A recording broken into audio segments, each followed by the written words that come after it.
How does one become a creator of a show? I feel like in this industry, like we know how you can become an actor or actress, a singer or a dancer, somebody in Broadway. How does one become a creator, a writer of a show?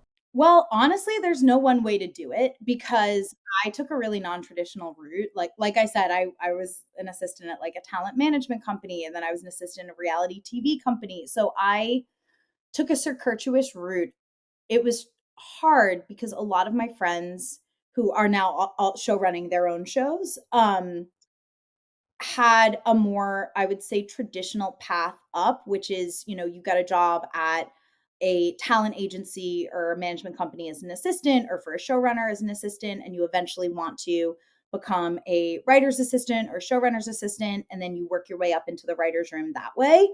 A lot of my friends did that. I didn't know anyone when I moved to LA. It was really hard to find a job. So I kind of bounced around at different places, and it ended up working out really well for me because I found myself in development, and we did mostly unscripted, but some scripted as well. So I wrote Ginny and Georgia as a pilot, and I just gave it to my boss. And he believed in me, he believed in it. And so he sent it to another, a scripted producer, and they had just had lunch with someone over at Netflix. Gilmore Girls, A Year in the Life had just performed really well for Netflix. So they were looking to make a mother daughter show for cheap, which, hello. So it was like the right product meets the right time. And so my first ever pitch was at Netflix with Ginny and Georgia.